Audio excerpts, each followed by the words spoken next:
$45 trillion, Indian rupees में कहे तो 45 लाख करोड़ रुपए ब्रिटिश अपने 200 सालों के राज में भारत से लूट कर ले गए।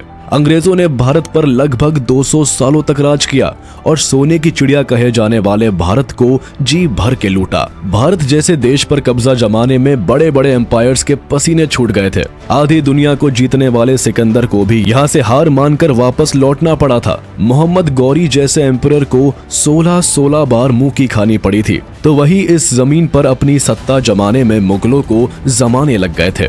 लेकिन वही दूसरी ओर ब्रिटेन से मसालों का ट्रेड करने निकली एक छोटी सी कंपनी ने भारत को कैसे अपना गुलाम बना लिया। आखिर ऐसा क्या किया था ईस्ट इंडिया कंपनी ने कि भारत जैसा बड़ा देश चंद लोगों की एक छोटी सी कंपनी के आगे झुक गया। आखिर कैसे अंग्रेजों ने भारतीयों को मूर्ख बनाया और उन्हीं के घर की दौलत को लूट कर ले गए। ऐसा क्या हुआ कि भारत के बड़े बड़े राजा भी अंग्रेजों के आगे बेबस हो गए और कैसे अंग्रेजों ने लगभग 200 सालों तक भारत पर राज किया। 15वीं सेंचुरी तक यूरोपियन देशों के ट्रेडर्स समुद्री रास्तों को ढूंढते हुए अलग अलग देशों में पहुंच रहे थे। इस दौरान पोर्चुगीज, ब्रिटिश, डच और फ्रेंच ट्रेडर्स पूरी दुनिया को समुद्री रास्तों से जोड़ रहे थे, जिससे कि वो समुद्र पार देशों के साथ ट्रेड कर सकें। ये ट्रेडर्स समुद्री रास्तों से अलग अलग देशों में जाया करते थे और जहां भी ट्रेड अपॉर्चुनिटीज मिलती वही ये अपना व्यापार शुरू कर देते थे। इस तरह केप ऑफ गुड होप से नए सी रूट को खोजते हुए 1498 में पहली बार Portuguese explorer Vasco da Gama Bharat आ पहुंचे। फिर इसी समुद्री रास्ते से धीरे धीरे पोर्चुगीज ट्रेडर्स ने भारत आना शुरू कर दिया। इन दिनों भारत के अधिकांश भागों पर मुगल एम्पायर का राज था। मुगल राजाओं ने अपनी रियासतें छोटे छोटे भागों में बांट रखी थी, जिसमें अलग अलग राजा राज किया करते थे। इसके अलावा कुछ भागों में जहां मुगल राज नहीं था, वहां छोटे छोटे राजा इंडिपेंडेंटली राज करते थे। ऐसे में जब पोर्चुगीज ट्रेडर्स भारत पहुंचे, तब उन्होंने यहाँ के किंग्स के साथ या तो वॉर करनी शुरू कर दी या उनके साथ संधि करके धीरे धीरे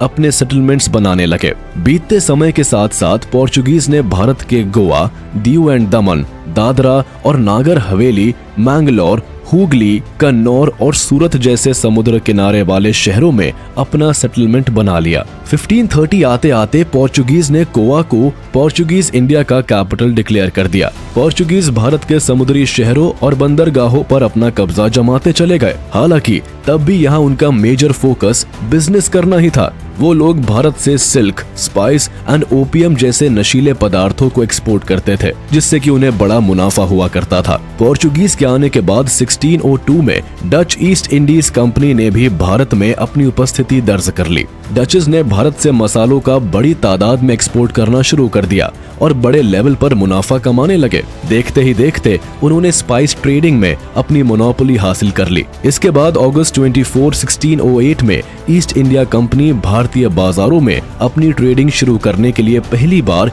गुजरात से सूरत में दाखिल हुई और आखिरी में फ्रेंच ट्रेडर्स भी भारत पहुंचे और सब ने अपना अपना सेटलमेंट बनाना शुरू कर दिया।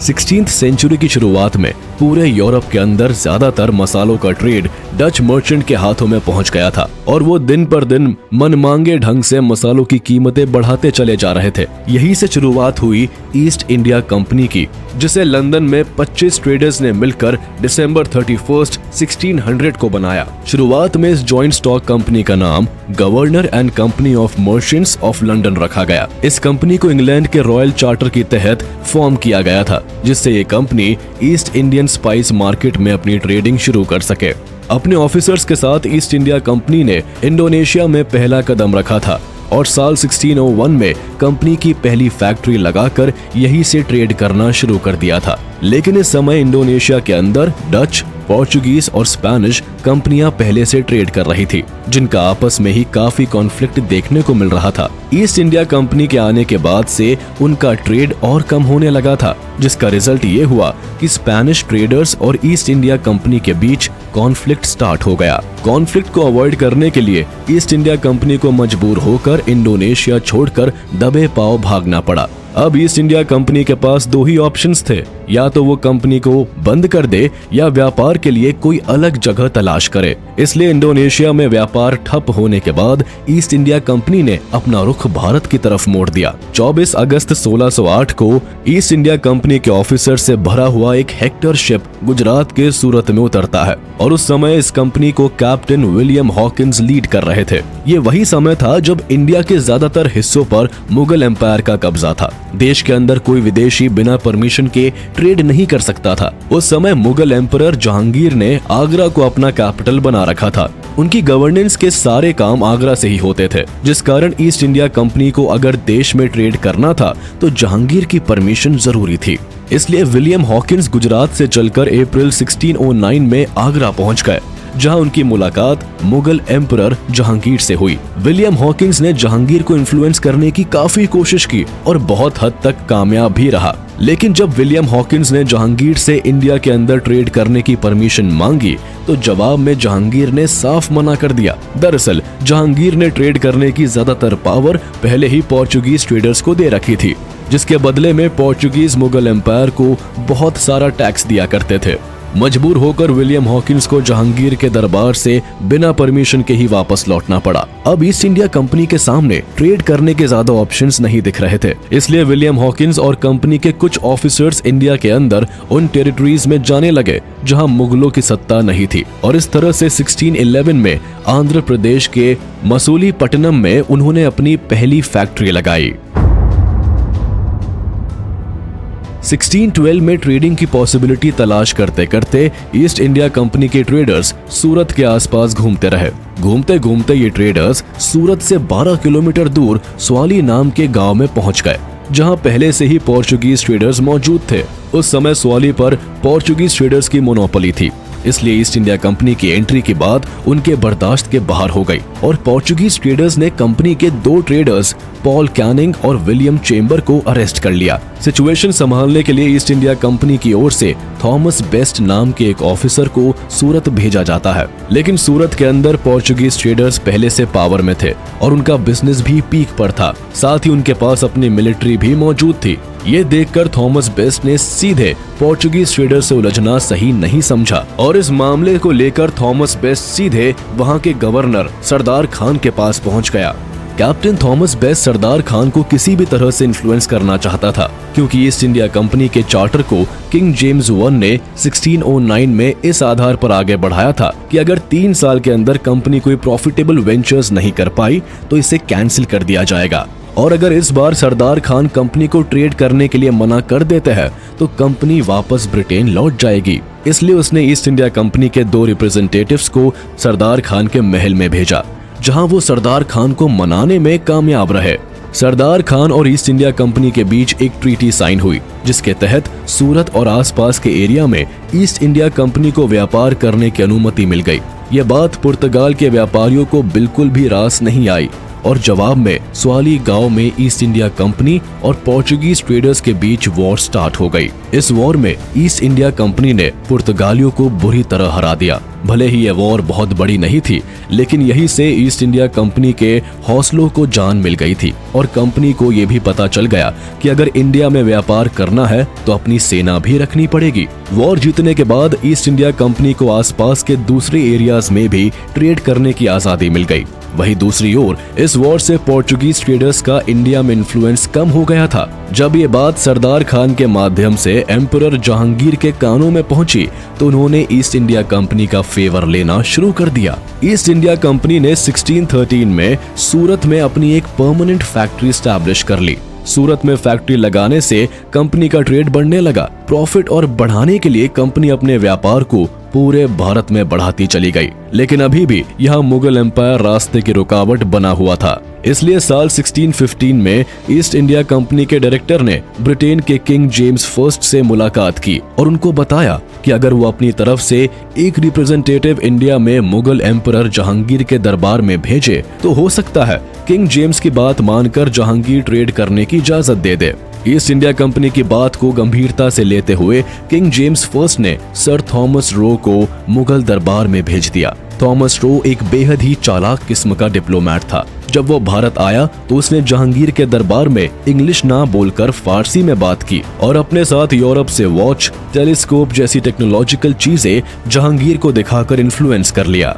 थॉमस रो ने ईस्ट इंडिया कंपनी के पूरे बिजनेस मॉडल को समझाया और जहांगीर को भी भारी टैक्स देने का प्रॉमिस किया, जिसका रिजल्ट ये हुआ कि ईस्ट इंडिया कंपनी को मुगल एम्पायर की कुछ जगहों पर ट्रेड करने की छूट दे दी गई। इसके बाद ईस्ट इंडिया कंपनी ने सूरत में 1619 तक कई ट्रेडिंग पोस्ट बना डाली। 1618 में आगरा और 1620 में पटना में सिल्क और जूट की कंपनी स्टैब्लिश कर ली। आगे बढ़ते हुए कंपनी ने उड़ीसा और मद्रास तक अपनी ट्रेडिंग शुरू कर दी। इसके बाद 1639 में मद्रास में भी अपनी फैक्ट्री बना ली। मुगल एम्पायर की परमिशन मिलने के बाद ईस्ट इंडिया कंपनी ने तेजी के साथ अपना बिजनेस बढ़ाना शुरू कर दिया। ब्रिटिशर्स भारत से मसालों के साथ सिल्क, कॉटन, टी और सॉल्ट भर भर के ब्रिटेन ले जाने लगे। वो यहाँ से काफी कम पैसों में रॉ मटेरियल खरीद कर यूरोप में एक्सपोर्ट कर देते थे, जिसका यूरोप में काफी अच्छा दाम मिल जाता था, जिससे उन्हें भारी मुनाफा मिलने लगा। भारत के अंदर ईस्ट इंडिया कंपनी के एम्बिशन दिन पर दिन बढ़ते जा रहे थे। उस समय बंगाल देश के सबसे प्रॉस्परस रीजन्स में से एक था, इसलिए अब कंपनी अपना ट्रेड बंगाल की ओर बढ़ाना चाहती थी। आखिरकार 1658 में ईस्ट इंडिया कंपनी ने बंगाल के कासिम बाजार नाम की जगह पर अपनी फोर्टिफाइड फैक्ट्री खड़ी कर ली। लेकिन मुगल एम्पायर ने ईस्ट इंडिया कंपनी को लिमिटेड जगहों पर ट्रेड करने की परमिशन दे रखी थी, इसलिए ईस्ट इंडिया कंपनी के ऑफिसर्स दोबारा अपने किंग के पास पहुंचे और उस समय के इंग्लिश किंग चार्ल्स II से कंपनी की ट्रेड पावर बढ़ाने की रिक्वेस्ट की। इस फरमान के बाद कंपनी के बढ़ते ट्रेड को देखकर साल 1670 में किंग चार्ल्स II ने ईस्ट इंडिया कंपनी की बात मान ली और कंपनी को कई राइट्स दे दिए। कंपनी को मिले नए राइट्स के अनुसार अब ईस्ट इंडिया कंपनी किसी भी टेरिटरी पर कब्जा कर सकती थी। यही नहीं, कंपनी अब पॉलिटिकल पावर भी अपने हाथ में ले सकती थी और अगर कंपनी को जरूरत पड़े तो अपनी प्राइवेट आर्मी भी रख सकती थी। और तो और कंपनी जिस टेरिटरी पर कब्जा करेगी वहां पर सिविल और क्रिमिनल लॉ भी अपने अकॉर्डिंग चला सकती थी। इन पावर्स के हाथ में आते ही अब east India company strong position में आ गई थी।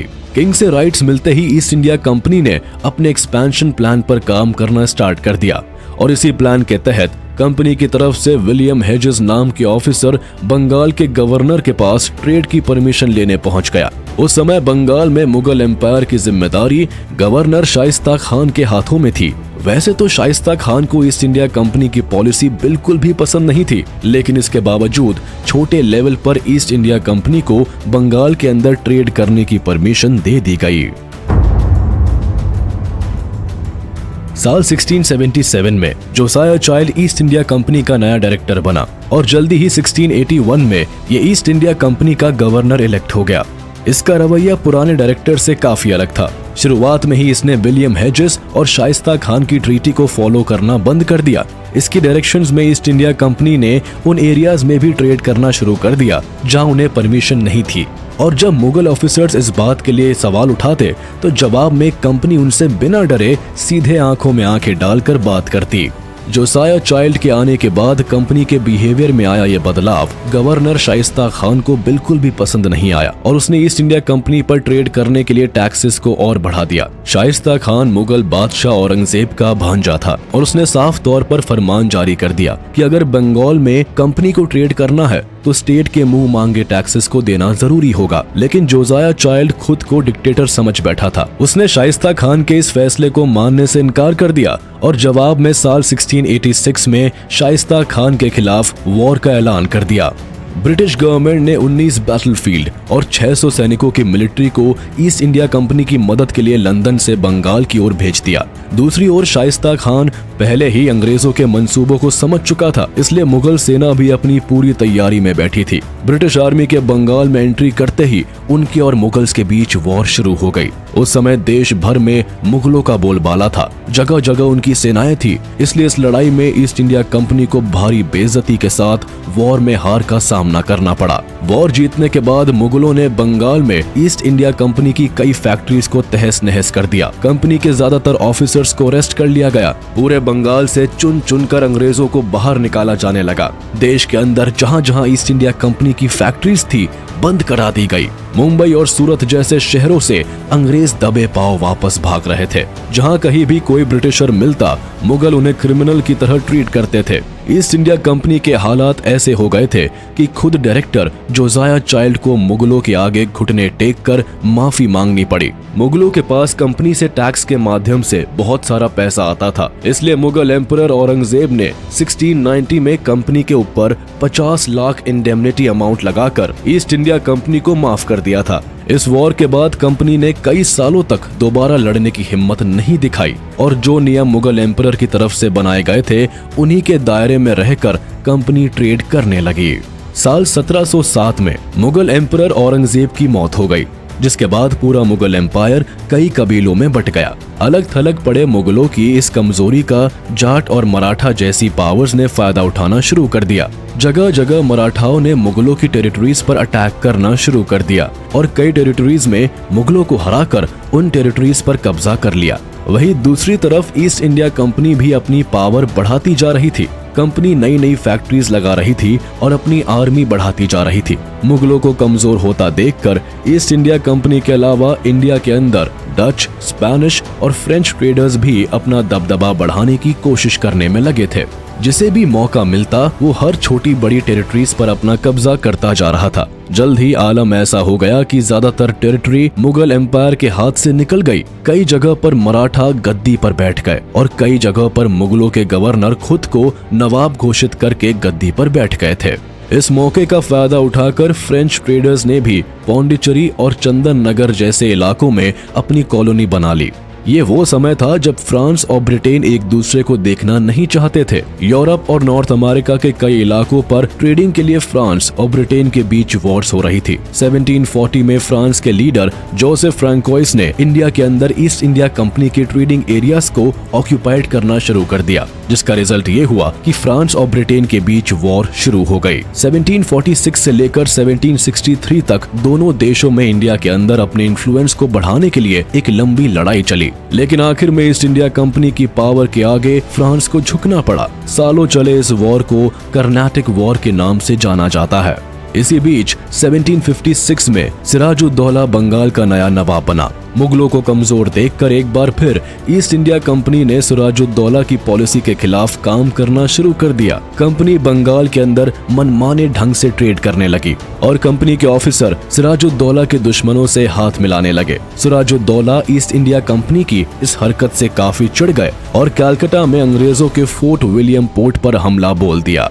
इस अटैक में कई ब्रिटिश ऑफिसर्स मारे गए और कईयों को जेल में डाल दिया गया। ब्रिटिश हिस्ट्री में ये incident black hole tragedy of Calcutta के नाम से जाना जाता है। इस इंसिडेंट के बाद अंग्रेजों ने ठान लिया था कि वो किसी भी तरह सिराजुद्दौला को गद्दी से हटा देंगे और इसके लिए सबसे पहले ईस्ट इंडिया कंपनी के ऑफिसर्स ने सिराजुद्दौला के आर्मी कमांडर मीर जाफर को इन्फ्लुएंस करके अपने साथ मिला लिया। मीर जाफर पहले से ही नवाब बनना चाहता था। अंग्रेजों के हाथ मिलाने के बाद उसका ये ख्वाब आसमान चढ़ गया। दूसरी तरफ अंग्रेजों ने उस समय बंगाल के सबसे अमीर आदमी जगत सेठ को भी अपनी तरफ कर लिया। जगत सेठ सिराजुद्दौला की पॉलिसी से खुश नहीं था और उन्हें लोग सिराजुद्दौला के कॉम्पिटिटर के रूप में भी देखते थे। इनका साथ पाते ही अंग्रेजों ने रॉबर्ट क्लाइव की कमांड में सिराजुद्दौला के खिलाफ वॉर डिक्लेयर कर दी। अंग्रेजों को वॉर डिक्लेयर करते ही फ्रेंच अलाइज की सेना भी सिराजुद्दौला के साथ मैदान में आ गई और 23 जून 1757 को वॉर शुरू हो गई। इस बार ईस्ट इंडिया कंपनी की ताकत के आगे सिराजुद्दौला और फ्रांस की सेना को हार का सामना करना पड़ा। वॉर जीतने के बाद अंग्रेजों ने बंगाल के अंदर मीर जाफर को अपना पपेट नवाब बना दिया। इसके साथ ही ब्रिटिशर्स ने फ्रांस की सारी टेरिटरीज भी छीन ली थी। इस वॉर के बाद ब्रिटिश पावर का राइज शुरू हो गया।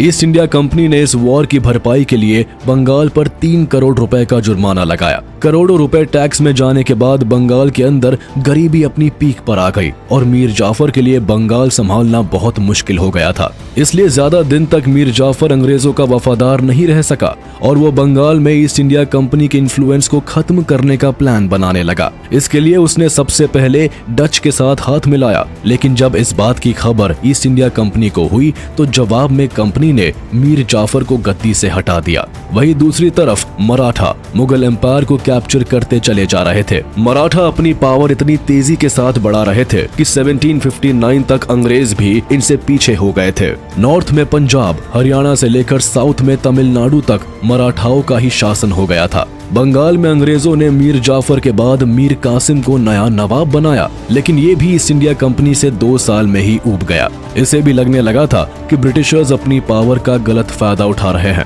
जिसकी वजह से मीर कासिम ने 1763 में ब्रिटिश पावर के खिलाफ जंग का ऐलान कर दिया। लेकिन इस वॉर में ब्रिटिश पावर के आगे मीर कासिम को झुकना पड़ा और अपनी गद्दी छोड़कर भागना पड़ा।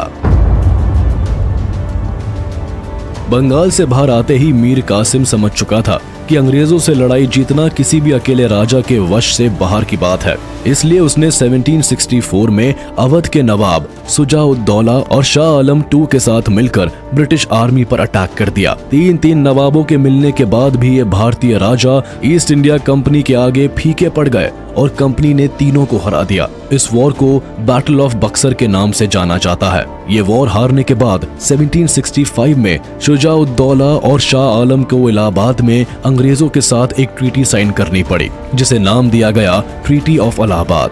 इस ट्रीटी के तहत बंगाल की पूरी पावर ब्रिटिश गवर्नमेंट के हाथों में आ गई।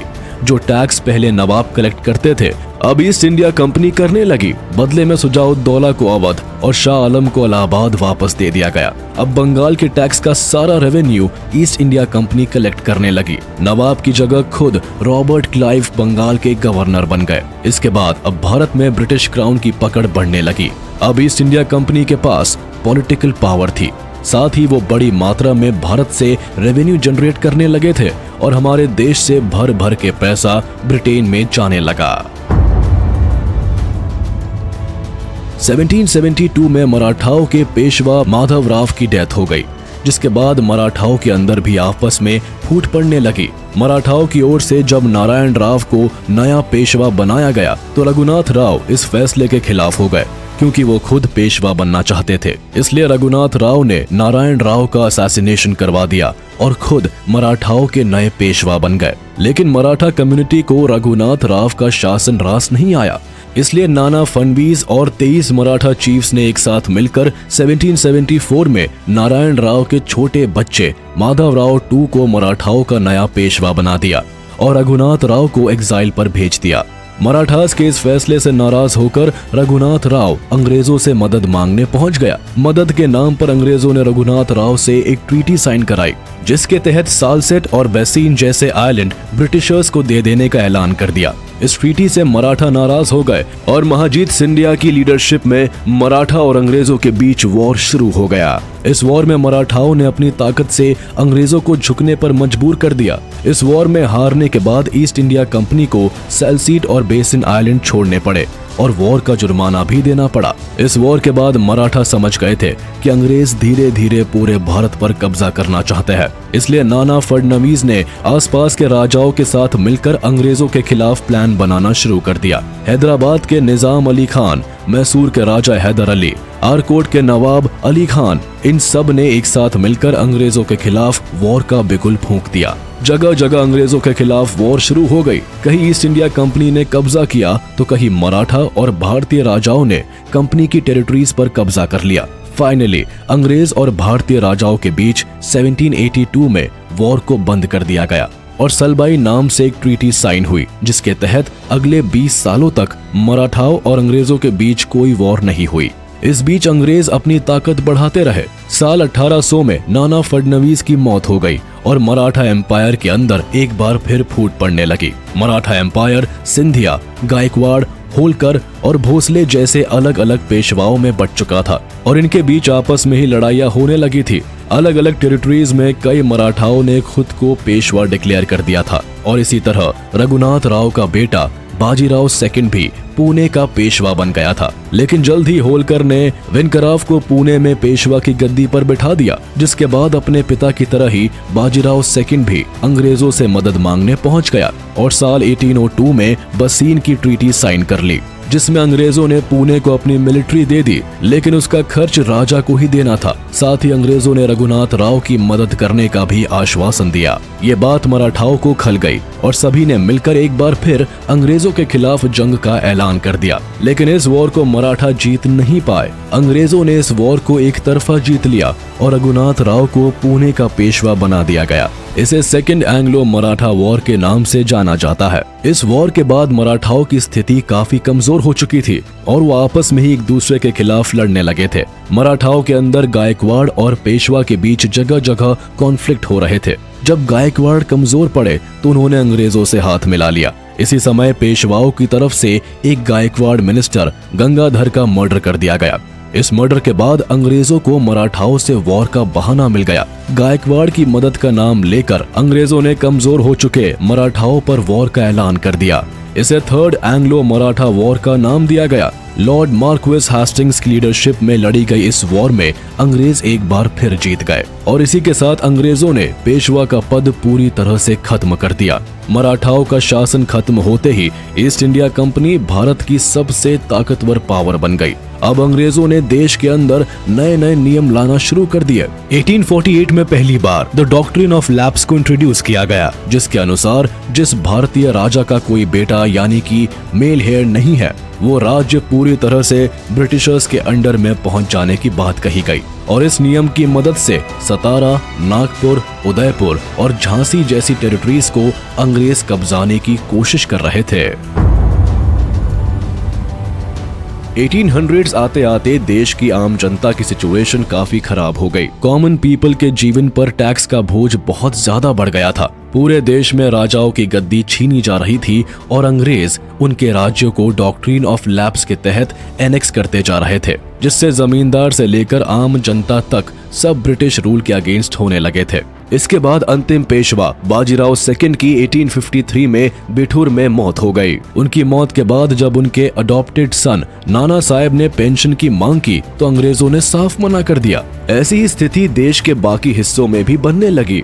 1857 के शुरुआती महीनों में भारत में एक स्ट्रेंज घटना होने लगी, जहां तहां लोगों के घर रोटियां और कंबल बांटे जाने लगे। इन रोटियों पर ना तो कोई सिंबल होता था, ना ही कोई स्लोगन। जिस रियासत में भी ये रोटियां मिलती, वहीं के लोग उत्साहित हो जाते। दूसरी तरफ अंग्रेज इस माजरे को समझ नहीं पा रहे थे। रोटियां कहां बन रही है, कैसे ट्रांसपोर्ट की जा रही है, कौन ये साजिश कर रहा है और इन सब का क्या मतलब है, ये सारी बातें अंग्रेजों के समझ में नहीं आ रही थी। लेकिन उनके ऊपर एक साइकोलॉजिकल प्रेशर बिल्डअप हो रहा था। इस कॉन्स्पिरेसी थ्योरी की वजह से ब्रिटिशर्स काफी टेंशन में आ गए थे। इस थ्योरी की चर्चा करते हुए एक ब्रिटिश ऑफिशियल J.W. शेरर ने अपनी किताब daily life during the Indian mutiny में लिखा था कि इस तरह से चपाती बांटने की वजह से कॉलोनियल ऑफिशियल्स के दिल में काफी भय फैल गया था।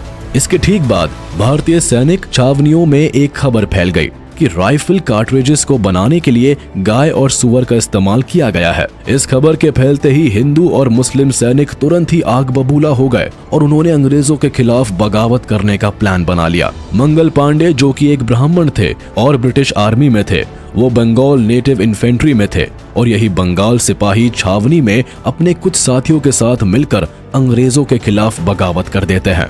उन्होंने 2 पुलिस ऑफिसर्स ह्यूगसन और बॉक को गोली मार दी। इसके बाद उन्हें पकड़कर अंग्रेजों ने फांसी पर चढ़ा दिया। मंगल पांडे भले ही देश के लिए अपनी जान की कुर्बानी दे गए, लेकिन कार्ट्रिजेस वाली खबर देश में आग की तरह फैल गई। अब देश में रिवोल्ट का पूरा माहौल बन चुका था। अब बस इंतजार था तो जमींदारों और राजाओं का, जो इस रिवोल्ट को कमांड कर सके। अंग्रेजों की बढ़ती मनमानी से झांसी की रानी लक्ष्मीबाई, बिठूर के पेशवा नाना साहेब और तात्या टोपे, बेगम हजरत महल, कुंवर सिंह जैसे लोग अंग्रेजों के खिलाफ मैदान में आ गए थे। सबने मिलकर अंग्रेजों के खिलाफ रिवोल्ट करने का प्लान बना लिया। बहादुर शाह जाफर, जो कि मुगल सम्राट थे, उनकी कमांड में इस रिवोल्ट के लिए 30 मई 1857 का दिन निश्चित किया गया। लेकिन दूसरी तरफ मेरठ के सैनिक इतना इंतजार नहीं कर सके और उन्होंने 20 दिन पहले ही 10 मई 1857 को अंग्रेजों पर धावा बोल दिया। जिधर भी अंग्रेज दिखते उन्हें मारा जाने लगा। लेकिन भारतीयों के पास लिमिटेड वेपन्स और रिसोर्सेज थे और अंग्रेजों ने इसका फायदा उठाना शुरू किया। अंग्रेजों ने इस लड़ाई को लंबा करना स्टार्ट कर दिया, जिसके चलते इस रिवोल्ट को दबा दिया। रानी लक्ष्मीबाई और तात्या टोपे को मार दिया गया और बहादुर शाह जाफर और बेगम हजरत महल को एग्जाइल दे दिया गया। और इस तरह अंग्रेजों ने 1858 में किसी तरह इस रिवोल्ट को दबा दिया। देश में हुए इतने बड़े विद्रोह को अंग्रेजों ने भले ही सिपॉय म्यूटिनी का नाम दे दिया हो, लेकिन भारतीयों के लिए ये एक वॉर था जिसे फर्स्ट वॉर ऑफ इंडिपेंडेंस का नाम दिया गया। इस इंसिडेंट के बाद ब्रिटिश क्राउन को ये बात समझ में आ गई थी कि भारत को अब ईस्ट इंडिया कंपनी नहीं संभाल सकती, जिसके बाद उन्होंने 1858 में गवर्नमेंट ऑफ इंडिया एक्ट पारित कर दिया, जिससे कि अब ब्रिटिश क्राउन सीधे भारत पर अपना राज कर सके। गवर्नमेंट ऑफ इंडिया एक्ट पास होने के बाद ईस्ट इंडिया कंपनी की सारी टेरिटरीज, एसेट्स, आर्मी फोर्सेस और वेल्थ ब्रिटिश गवर्नमेंट के अंडर आ गई। यहाँ के एडमिनिस्ट्रेशन और देखरेख की सारी शक्तियां क्वीन विक्टोरिया के हाथ में पहुंच गई। लेकिन भारत के अंदर अपने खिलाफ हुए इतने बड़े रिवॉल्ट से ब्रिटिश गवर्नमेंट अलर्ट हो गई थी। देश के अंदर टैक्स को कलेक्ट करने की अथॉरिटी सीधे ब्रिटिश गवर्नमेंट को मिल गई। भारत ब्रिटिश इंडिया के नाम से जाने जाने लगा। सभी इंडियंस को रिलीजियस फ्रीडम दी गई और देश के अंदर ब्रिटिश क्राउन के रिप्रेजेंटेटिव के रूप में लॉर्ड कैनिंग को वाइसरॉय बनाया गया। 1861 में ब्रिटिश गवर्नमेंट द्वारा इंडियन काउंसिल एक्ट लाया गया, जिसके तहत कुछ इंडियंस को भी लॉ मेकिंग प्रोसेस में इंक्लूड किया गया, लेकिन इन्हें किसी भी तरह का हस्तक्षेप करने की आजादी नहीं दी गई। वाइसरॉय को इन सब से ऊपर रखा गया और उसे कोई भी नया नियम बनाने के लिए फ्रीडम दे दी गई। किसान अगर जमीन पर फसलें उगाते थे तो उन्हें टैक्स देना पड़ता था और इन टैक्स को कलेक्ट करने की अथॉरिटी जमींदार को दी गई। किसान अपनी ही जमीन पर किराएदार बन चुके थे। इस तरह पहली बार पूरा भारत और इसके रजवाड़े को ब्रिटिश गवर्नमेंट ने छीनकर सीधा अपने अंडर में ले लिया और कुछ रजवाड़े और जमींदार क्राउन के साथ खुद ही मिल गए और अपनी रियासत की पकड़ अंग्रेजों के हाथ में दे दी। इस तरह पूरे भारत पर ब्रिटिश राज की शुरुआत हो गई।